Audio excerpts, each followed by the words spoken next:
The summer of 1944 smelled of dust, gasoline, and victory that kept slipping out of reach.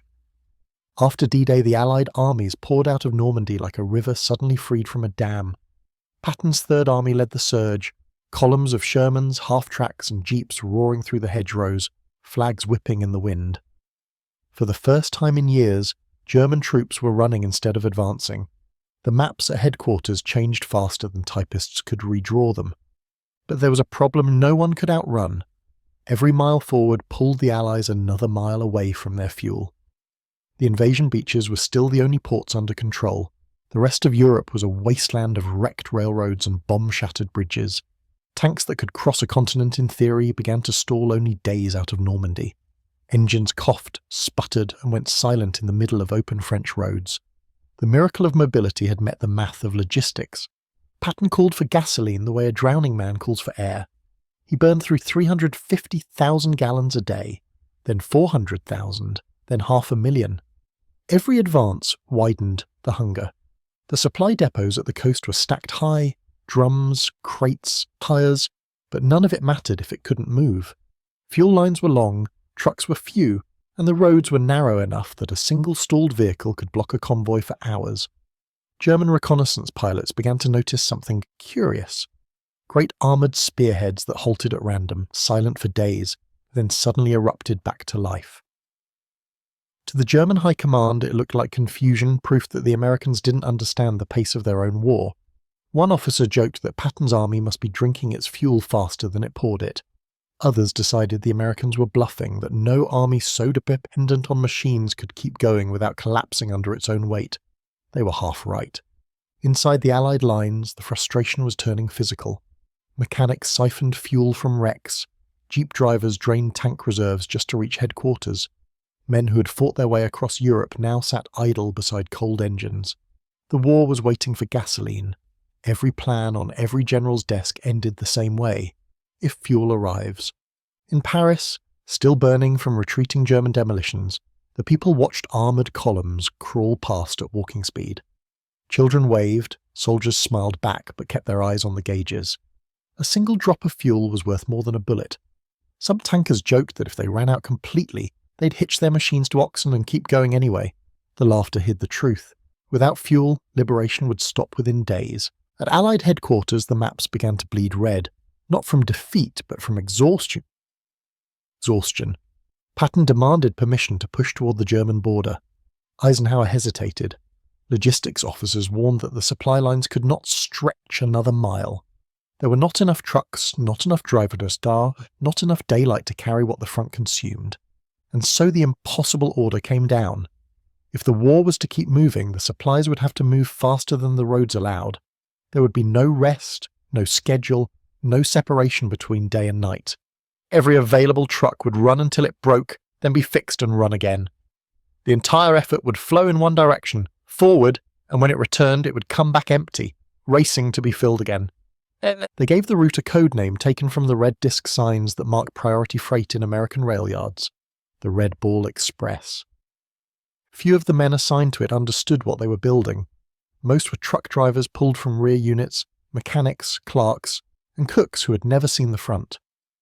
But when the first convoy rolled out under blackout headlights, a line of motion that stretched from Normandy to Chartres, something extraordinary began. Engines merged into a single endless hum. In the darkness, it sounded like an artery opening inside a continent. German officers still joked about the Americans and their mythical highway. They thought it was propaganda, a morale story for the newspapers back home. They didn't know that by the time the jokes reached them, thousands of trucks were already on the move, hauling the fuel that would carry Patton's tanks straight to their doorstep. The order reached the motor pools like a rumour no one quite believed. Every vehicle that could roll would roll. Every driver who could hold a wheel would drive. There would be no convoy schedules, no rest periods, no curfews. The roads would belong entirely to supply. 2 lanes, one outbound, one return, nothing else would move. The trucks would run until the engine seized or the war ended, whichever came first. Mechanics marked the sides of the first trucks with a red circle and a white line through its centre, the same symbol that railroad yards used to mark urgent cargo. Within days, thousands of those discs were nailed to signposts across France. They pointed east, always east, toward Patton's armour. The men who would make it real were mostly invisible in every war film that would ever be made. They weren't paratroopers or gunners. They were cooks, engineers, and clerks reassigned overnight to the Transportation Corps. Many were black soldiers from segregated support units, men who'd been told their place was behind the line, not on it. Now they were being asked to do something no army had ever done: create a river of motion out of thin air. They rolled out in convoys of 40, headlights covered except for a slit of dull amber. The air smelled of diesel, and coffee poured from tin mugs into trembling hands. Each driver carried a simple rule: never stop. If a truck broke down, push it off the road. If one was hit by strafing aircraft, drive around it. If you got lost, follow the dust cloud ahead until you found the line again. The mission was movement itself. By dawn the roads were alive. From the hedgerows near Saint-Lô to the outskirts of Chartres, trucks thundered past farmhouses still half ruined from fighting. Children ran to the ditches and waved. To them it looked like freedom had wheels. To the drivers it looked like eternity. The convoys moved at 30 miles an hour, 12 hours each way, engines never cooling. When one column reached the front and turned back, another was already behind it. The cycle became perpetual. They hauled gasoline in 5-gallon jerry cans stacked 6 feet high, 105-octane fuel sloshing with every bump. One stray spark could turn a truck into a fireball. The men smoked anyway. Fear loses meaning when you drive through artillery zones for weeks without sleep. The road itself became an organism, alive, hungry, demanding. At night the sky flickered with distant gunfire. In the valleys, exhaust haze settled like fog. Every hour the radio crackled with new coordinates. The front was moving faster than the maps. Entire towns changed hands while convoys were en route. Sometimes a driver would deliver his load to a unit already gone, only to be redirected 50 miles further east. The Red Bull had no destination, only direction. German scouts watching from the hills reported hearing the rumble day and night. They assumed it was artillery practice or trains. Their own supply lines were collapsing.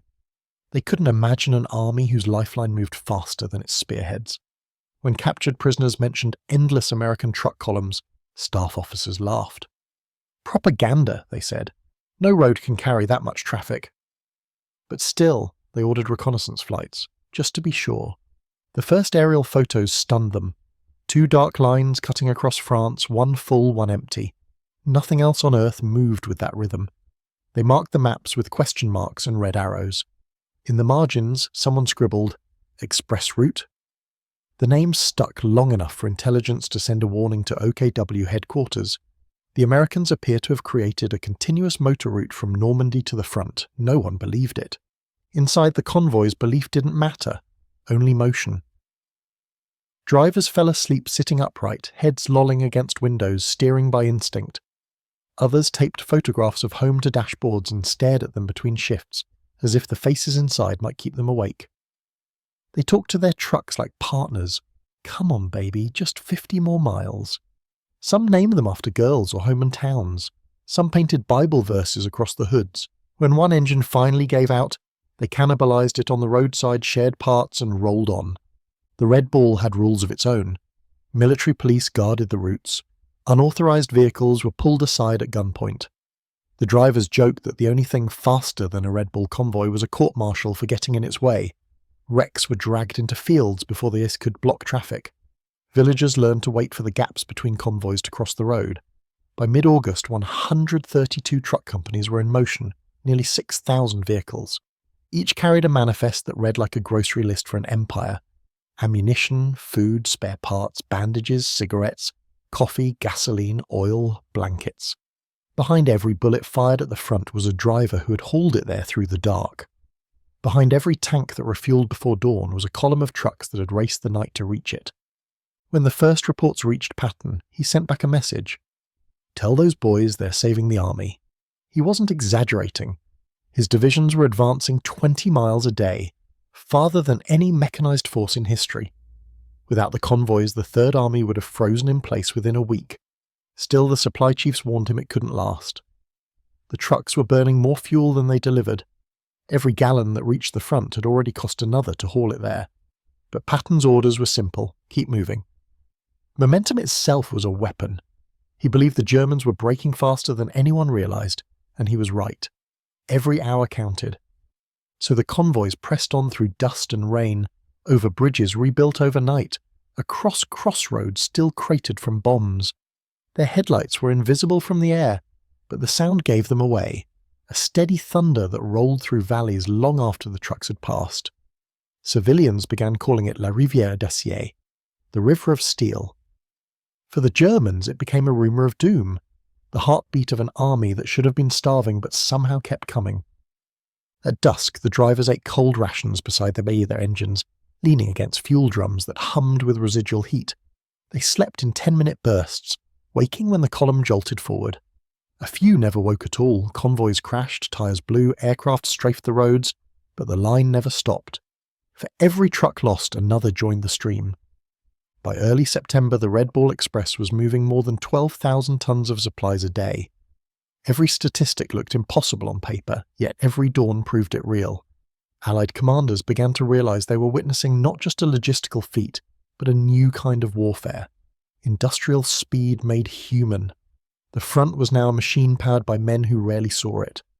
In the ruined towns along the way, French villagers painted signs that read Merci, Red Ball. They didn't know what it meant. They only knew the convoys brought chocolate, bread, and the sound of hope. Somewhere in a captured German bunker, an officer scribbled in his report that the Americans appeared to be dragging their factories behind them. He wasn't wrong. Detroit, Pittsburgh, and Chicago were moving east on wheels, one truckload at a time. The impossible order had become routine. The war was no longer waiting for fuel. Fuel was waiting for war. They were young, most of them barely out of their teens, faces lit by the faint glow of dashboards that shook with every gear shift. The army called them truck drivers, but what they really were was blood moving through the veins of a continent. Without them, the heart at the front would stop the beating. Their world was made of three things: fuel, distance, and exhaustion. Each trip was 400 miles round. Each road was lined with wrecks that marked the edge between fatigue and death. Some drove 36 hours straight. They talked less as the days bled together. The rhythm of engines replaced the rhythm of speech. When one truck broke down, another pulled it by the chain until the next depot, where mechanics worked by lantern light in fields turned into graveyards of burnt tyres and twisted axles. Most of the drivers were African-American soldiers drawn from segregated service battalions. They had trained as cooks, clerks, and labourers. Now, they were the backbone of Patton's army. 90% of them had never seen combat, but the roads they drove were as deadly as any front. Air attacks, mines, fatigue, and accidents took a quiet toll no medal ever counted. They carried the war on their backs and were told to stay invisible while doing it. Still, they carved identity into the anonymity. Names like Big Daddy, Hell's Bell, and Georgia Rose were painted across hoods in white chalk. Radios crackled with jazz from home whenever the signal reached this far east. Convoys developed their own language of horns, lights, and gestures. Silent codes that kept the line alive through fog and blackout. A short blast meant slow. 2 blasts meant danger ahead. A flicker of headlights could mean, "Hang on, I've got your 6." When the roads turned to rivers of mud, they laid planks under the tyres and pushed together. When the bridges collapsed, engineers threw down logs. Nothing stopped them for long. The Red Ball was not built by genius or planning, it was built by stubbornness. Every problem had one solution: keep going. And somehow that was enough. In one stretch near Chartres, the convoys had to cross a single bridge every hour on the hour. If a column missed its slot, the schedule fell apart. Drivers would sleep in their seats until a whistle blew, then roar forward in perfect timing. The system ran on trust more than orders. No one saw the whole route.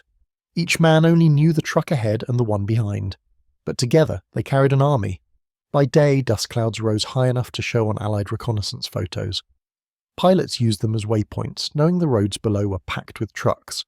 At night, the world narrowed to the size of a windshield. Drivers stared into the red glow of taillights that blurred into phantom lines through the darkness. The rumble of engines merged into something that sounded almost alive, a single endless heartbeat made of 6,000 pistons. Some convoys ran with the smell of burning rubber in the air for miles, reminders of those who hadn't made the last turn. Roadside crosses appeared quietly, marked by helmets or fuel cans. There were no ceremonies, only movement. The next convoy rolled past and the road swallowed another story whole. German fighters still prowled the skies. Occasionally a Stuka or Fokker Wolf swooped low and strafed the road. The men scattered into ditches, waited, then climbed back up and restarted the engines. They had no anti-aircraft guns, only determination. The Luftwaffe called the convoys ghost trains.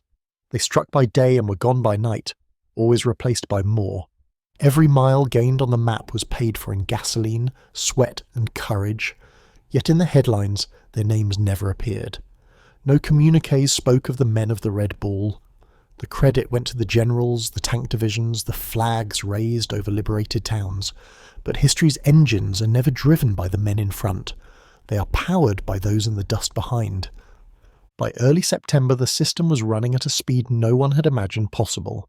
A single truck could deliver 3,000 gallons of fuel every 2 days. Multiply that by thousands of vehicles, and the result was movement itself. The line of supply was now longer than the front line of fighting. Every day the convoys carried enough fuel to keep 3 entire armies in motion. German reports began to shift in tone. What they once dismissed as a rumoured convoy network was now acknowledged as a threat. Intelligence officers marked captured maps showing red routes crisscrossing France. One general wrote, "The Americans move as if the earth itself feeds them." The myth was turning to fear. For the drivers, the proof was simpler. They saw it in the faces of tank crews waiting at refuelling points, men who cheered when the trucks finally arrived. They saw it in Patton's columns advancing without pause, each mile of ground paid for by their sleepless labour. They saw it in the eyes of liberated civilians, watching the convoys thunder by like a new kind of army, one made of wheels instead of rifles. In rest camps near Chartres, when the engines finally cooled for a few hours, soldiers lay on their backs staring at the sky. Some spoke softly about home, others about nothing at all. The silence after motion felt foreign. The smell of oil never left their clothes. When orders came to roll again, they climbed back into the cabs without complaint. The war moved because they moved. Behind them, the repair units worked miracles. Mechanics turned wrecks into trucks again, hammering out dents, swapping engines, scavenging parts from the dead to keep the living rolling. The convoy system became a living organism, self-repairing, self-sustaining, fed by human will. The only enemy that ever truly slowed it was the weather. Autumn brought rain, and with it mud deep enough to swallow wheels. Trucks skidded into ditches, recovery vehicles hauled them out with winches that screamed against the weight. Drivers learned to feel the road through vibration alone, guiding by the instinct when vision failed. The routes changed daily as bridges collapsed and engineers carved new paths through fields. Maps became suggestions. The compass was faith. Still they rolled. And as they rolled, Patton's tanks never stopped. The impossible pace of his advance became one of the defining legends of the war. German resistance lines crumbled faster than they could be rebuilt. Fuel dumps that should have been empty were full every morning. An army that should have starved kept moving as if fed by the horizon itself. The Red Ball Express had become more than a supply route. It was proof that an army's strength lies not only in how it fights, but in how it endures. Every road they carved across France was a declaration that logistics was as decisive as firepower. The drivers might not have known it then, but they were changing the very nature of modern warfare. They didn't think about history, though. They thought about staying awake, about keeping the tyres from blowing, about the endless rattle of the road. They thought about home, and sometimes about the strange quiet they knew would come when the engines finally stopped. Until then, they drove. And somewhere behind the front, an engineer at headquarters looked at a map streaked with red pencil and realised what it meant. The impossible had become routine. America had turned movement into a weapon. The Germans first heard it as a sound, not the boom of artillery, not the whistle of bombs, but a low, unbroken rumble that never stopped. It rolled through the valleys at night, a vibration beneath the earth, too steady to be thunder and too far to be a front line. Locals said it was trucks, thousands of them. German officers laughed. No army could keep that many engines running for so long. Fuel was rationed to the drop. Even the Wehrmacht's vaunted panzers sat idle for lack of gasoline. The Americans, they decided, were bluffing. But the rumble did not fade. Every morning new reports arrived. Allied armour advancing 20 miles in a day. Towns liberated hours after the Germans had declared them secure. Entire divisions appearing where none had been the night before. It made no sense. Movement of that scale should have starved itself within days. The Americans were supposed to be outrunning their supplies, yet they kept coming. Intelligence officers pinned photographs to briefing walls, black and white images taken from reconnaissance planes. On each, 2 lines sliced across the French countryside like veins, one full of dots, one nearly empty. Some thought they were rail lines, others insisted they were convoys. Someone scrawled a question mark over the map and wrote a single word beside it. Express. When the first German scouts tried to find it, they came back shaken. They had seen nothing but dust and the echo of engines. The convoys moved mostly by night. By day, only the wrecks remained. Burned shells already being pushed aside for new traffic. They called it the Ghost Road. The name reached Berlin wrapped in disbelief. Propaganda ministers dismissed it outright. American lies, they said. They want us to fear an army that never sleeps. But inside the field headquarters of the 7th Army, fear was exactly what it felt like. Intercepted radio chatter confirmed what photographs could not. A constant stream of coded messages labelled Red Ball. Nobody on the German side knew what the term meant, only that it appeared everywhere fuel was needed and nowhere else. Each time they heard it, another village fell. For the men driving those trucks, the legend was just background noise. They didn't know they had become a rumour whispered by the enemy. To them, the myth was only another night on the road. Mud, headlights dimmed to slits, engines straining through rain. They didn't see the panic gathering across the lines. They only saw the taillights ahead, glowing red through the dark like embers in an endless line. In early September, the pace of the war turned feverish. Patton's tanks were now within reach of the Moselle River, a front the Germans had sworn to hold. Their commanders expected the Americans to pause, to regroup, to wait for fuel. Instead, the tanks crossed before dawn, their fuel drums refilled hours earlier by convoys that had left Normandy 3 days before. The crossing stunned both sides. German units that had prepared to strike retreating armour found themselves fighting men who had somehow refueled in the middle of nowhere. Captured prisoners spoke of a highway only for supplies, guarded by military police who shot at anything that entered without permission. They described convoys that stretched beyond the horizon, each truck marked by a red disc. At first, the interrogators laughed. Then they stopped laughing, because the pattern matched the aerial photos perfectly. The High Command finally admitted it might be true. They ordered air units to attack whatever roads carried the most traffic. Luftwaffe pilots swept low over the French countryside searching for targets, but by the time they arrived, the convoys had vanished, replaced by wrecks and smoke. The Red Ball moved faster than they could find it. Still they tried. They strafed bridges, bombed crossroads, cratered highways. Within hours, Allied engineers repaired them, and the trucks rolled again. It became a duel of endurance, German explosives versus American determination. The Americans always won, not because they were stronger, but because they never stopped. By mid-September, German intelligence analysts concluded that the Red Ball Express was not just real, it was the single largest motor operation in history. They calculated the impossible numbers: 6,000 vehicles, 24,000 men, 12,000 tons of supplies each day. It meant that Patton's army, which should have frozen in place, could now advance indefinitely. The realization chilled them more than any bombing raid. They had lost not to tanks or planes, but to movement itself. Inside the Allied command tents, officers studied the same numbers with disbelief of their own. The system was working far beyond expectation, but it was also eating itself alive. Engines overheated, tyres shredded, drivers collapsed from exhaustion. Fuel consumption doubled. Every gallon carried forward cost another burn to deliver it. The supply miracle was built on men who had forgotten what sleep felt like. Yet the maps kept changing, and as long as the arrows pointed east, no one dared to slow down. In the fields near Reims, convoys began stacking up behind one another, queues miles long waiting for bridges cleared of wreckage. When the order finally came to move, the sound shook the air for minutes before the first truck even appeared. Farmers stood in their doorways counting the vehicles, losing track before they reached 200. The road itself seemed alive. The Germans still didn't understand. They had built an army on precision timetables and iron discipline. The Americans had built one on chaos harnessed by willpower. The Red Ball was disorder organized just enough to function, a living contradiction that defied everything the German staff believed about war. In one captured message found weeks later, a German colonel wrote, "We assumed the Americans had reached the limit of their supply. We were wrong. Their limit is motion itself. That realization came too late. The ghost road they thought was myth had already changed the course of the campaign. Every tank that appeared on their flank, every artillery battery that never seemed to run out of shells, every sudden American advance, all of it traced back to that endless rumble in the night. For the men driving those trucks, there was no time to notice history turning beneath their wheels. They kept their hands on the steering wheels, eyes on the tail light ahead, hearts steady to the rhythm of engines that refused to quit. The myth was real, and they were inside it.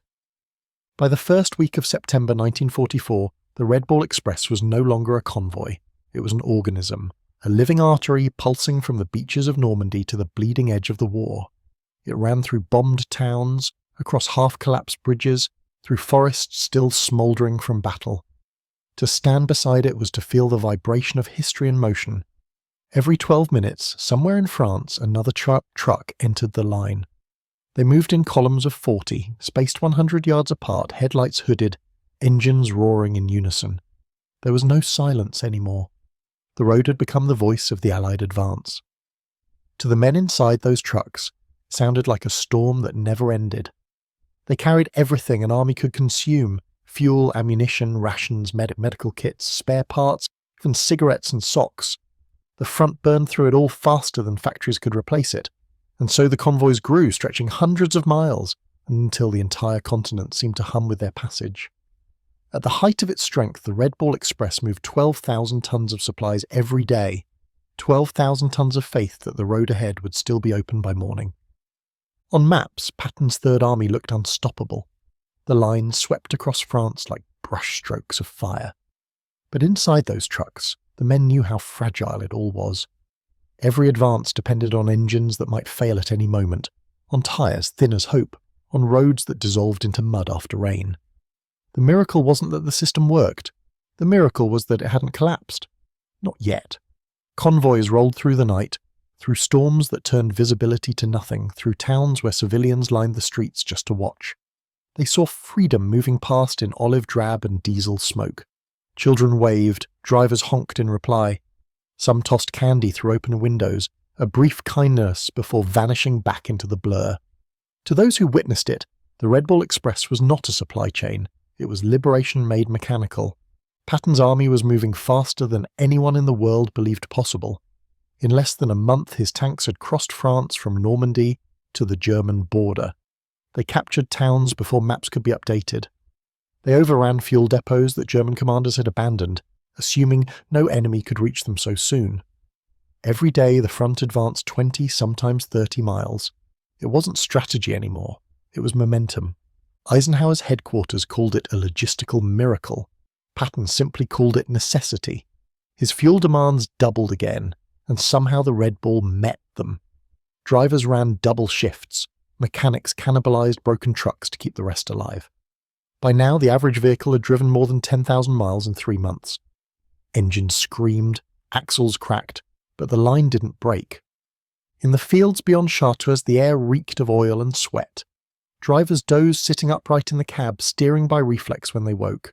Some fell asleep entirely and kept driving until the truck in front slowed. Others hallucinated lights that weren't there, phantoms shimmering in the darkness. One soldier later said the road itself began to speak, a deep metallic heartbeat that told him when to shift gears. He wasn't sure if it was real. Every stop along the way became a ritual. Refueling points glowed dimly under tarps guarded by MPS who kept the flow moving. No truck idled more than 5 minutes. Mechanics worked in trenches by lantern light, hands black with grease and rain. In the rare moments of stillness, someone would brew coffee in a canteen lid, smoke half a cigarette, and listen to the night fill with the next convoy's approach. They called it the rhythm of motion. Once you were part of it, you forgot what stillness meant. The war itself had become a sound: diesel, wind, the rattle of chains over bridges, the cough of an overworked engine, the thud of tyres hitting potholes. All of it fused into one endless chord. To the Germans, that sound meant doom. Entire divisions that had expected weeks of respite found themselves retreating again. The speed of the Allied pursuit shattered the rhythm of their retreat. They had built their defences assuming supply would slow the Americans, but the Red Ball had turned the rear lines into an offensive weapon. For every tank destroyed, another arrived. For every road cratered, Another detour was paved overnight. No matter what they destroyed, the convoys appeared again at dawn, tyre tracks carved fresh through the mud. At its peak, 23,000 Allied soldiers were assigned to the Red Ball Express. Drivers, mechanics, dispatchers, guards, cooks, medics, engineers. Together, they kept a modern army alive without ever firing a shot. They were invisible but indispensable. Patton's advance became a symbol of American power. The Red Ball was its pulse. Then, as suddenly as it had begun, the strain began to show. The trucks were burning almost as much fuel as they delivered. Engines failed faster than replacements could arrive. Tyres shredded down to canvas. In the mud-choked valleys near Verdun, the roads turned to sludge. Vehicles slid into ditches, blocking entire convoys for hours. Engineers built bypasses, laying down crushed stone by hand. Drivers pushed each other out with chains and laughter that sounded more like desperation. In the field depots, officers started using words like unsustainable. But the war didn't wait for sustainability. Every day that Patton advanced brought the Allies closer to Germany, closer to the end. The Red Ball had to keep rolling no matter what it cost. The drivers didn't talk about it. They knew the truth. If the road stopped, the war stopped. Through it all, the convoys kept their strange rhythm. Columns came and went like tides. At dawn, lines of trucks sparkled with dew. By noon they were veiled in dust. When the sun set, their silhouettes disappeared into a blur of motion that stretched horizon to horizon. From the air, it looked like veins glowing across a living body. From the ground, it felt like the earth itself had learned to breathe. In late September, the weather began to turn. The fields were colder, the nights longer. The Red Ball was still running, but slower now, the road scarred by rain and ruts. Even so, the drivers kept at it. They knew what the newspapers back home didn't, that victory didn't ride on strategy or speeches, it rode on fuel, and they were the ones delivering it. One soldier, interviewed years later, said he never remembered the faces of the men he fought beside. Only the lights, red tail lights stretching forever into the night. He said that when he closed his eyes, even decades later, he could still see them. Tiny sparks of motion across a dark country, carrying the world on their backs. By the end of September, the Red Ball Express had carried nearly 500,000 tons of supplies, enough to keep the Allied armies moving from the beaches of Normandy to the borders of Germany, enough to turn disbelief into fear, enough to make a myth real. But the myth was beginning to crumble under its own weight. The engines that never stopped were breaking down, the men who never slept were collapsing. The race across France was ending, not in failure but in exhaustion. The road had done its job. It had carried an army farther, faster than any in history. And now, like the men who drove it, it was ready to rest. By October, the road began to break. Rain turned the fields to rivers, and mud swallowed the wheels that had carried an army. The Red Ball Express, once a roaring artery of motion, started to slow. Trucks shuddered under the strain of months without rest. Engines howled, transmissions ground down, axles cracked. The men who had driven without sleep for weeks finally reached the edge of endurance. No one called it an ending.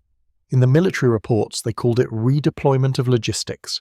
But to the drivers, it felt like silence after a lifetime of noise. The convoys were rerouted to new depots, replaced by rail lines repaired by engineers and pipelines built under the roads they once drove. The sound that had defined the war, the thunder of 6,000 engines, faded into memory. The last official Red Ball run left Normandy in November 1944. It was a cold, clear morning.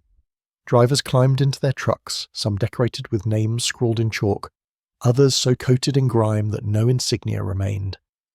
They drove east one final time, through towns they had liberated by proxy, past fields now blooming again where months earlier there had been fire. At the final depot, they offloaded the last of their fuel drums and simply stopped. No ceremony, no speeches, just the quiet click of cooling metal and the wind moving through empty trucks. The men were scattered among other units, reassigned, forgotten by headlines, but the road they built never truly vanished. Engineers mapped its route for permanent highways. Civilians reused its markers to rebuild commerce. The Red Ball Express, which had once been a secret lifeline of war, became the blueprint for the modern supply chain. Historians would later call it a triumph of logistics, but for the men who drove it, it was simpler than that. They didn't think about legacy, they thought about staying awake, about keeping their hands steady on the wheel, about getting to the next depot alive. They thought about the men at the front who would fight longer because of their fuel. They thought about home. For many of them, especially the African American drivers, it was the first time the army had trusted them with something essential. They had proven themselves not through medals or speeches, but through endurance. They kept the road alive when it should have died. Their courage was not in the face of the enemy, but in the face of exhaustion. And though history took decades to remember them, the truth remained. Without them, the victory would have stopped somewhere in France. When Patton's tanks finally crossed the German border, they carried the same fuel that had left the beaches weeks earlier. Every drop had been handed forward like a relay baton, passed from truck to truck across 500 miles of broken country. The generals called it strategy. The drivers called it survival. Either way, it worked. In Germany, the captured officers were stunned to learn how the Americans had done it. They had believed the Red Ball Express was a fabrication, a trick of Allied propaganda. When they saw the maps, routes inked in red, supply tables taller than their own production logs, they realized the scale of what they had faced. One officer reportedly muttered, "We never fought their army. We fought their factories." He was half right. They had fought something larger, the will of a nation that had learned to turn its chaos into motion. The Red Ball Express was that chaos harnessed, refined into purpose. It was the sound of improvisation at industrial scale, the proof that perfection wasn't necessary for victory, only persistence. By the end of the war, the numbers were almost beyond comprehension. Over 450,000 tons of supplies delivered, more than 23,000 drivers, 700 trucks lost to accidents, air raids, or sheer fatigue. Yet the line never broke. It bent, it strained, it screamed, but it held. The road carried an army to the edge of Europe and didn't stop until there was nowhere left to go. When the war ended, the drivers went home quietly. Many returned to jobs that didn't know what they'd done. There were no parades for truck drivers. Their war had no front-page victories, no iconic photographs, only the long memory of motion and the hum of engines that seemed to echo long after the roads fell silent. But among soldiers who knew, the legend remained. Tank crews still told stories of convoys that appeared out of the night like ghosts. Infantrymen remembered eating rations that had been delivered by men they never met. Officers remembered calling for supplies that arrived hours before they should have been possible. They all remembered the red circle painted on the trucks, the mark of the road that saved the war. Years later, veterans visiting France could still trace the route by instinct. Some followed it out of nostalgia, others out of disbelief that it had ever existed. The locals still remembered too. Old farmers told their grandchildren about the endless river of trucks, about the songs that echoed from open windows, about the laughter of young Americans who tossed candy into the dust. They said the convoys left something behind, more than fuel, more than freedom. They left a rhythm, the rhythm of motion itself. In time, the Red Ball Express faded into the footnotes of history books. But every time the world has had to move faster than it thought possible, every time disaster struck and the only solution was motion, the spirit of that road stirred again. In every supply chain, every emergency airlift, every convoy that crossed impossible terrain, a fragment of the Red Bull's heartbeat lived on. And in quiet moments, when veterans gathered and the talk turned to memory, someone would always mention the road. Someone would say it like a secret. We kept them rolling. The others would nod, because they all knew what that meant. They had built a highway of victory out of nothing but will. The war ended, but the sound of it never really did. It lingered in the engines of every truck that came after, in the thunder of every convoy that crossed another country, in the faith that movement could conquer distance. It lingered in the silence that followed, when the last truck stopped, the keys were pulled, and for the first time in months, the night was still. That stillness was not defeat. It was the sound of a job completed, of men who had done the impossible and asked for nothing in return. Somewhere in the memory of the war, there is still a faint echo of tires on broken roads, a vibration that runs through time, a reminder that wars are not only won by those who fight, but by those who carry the weight of those who fight, the ones who move when everyone else stops. They called it the Red Ball Express, and when the history of the Second World War is told, its engines are still running somewhere, just out of sight, hauling the world forward, mile by mile.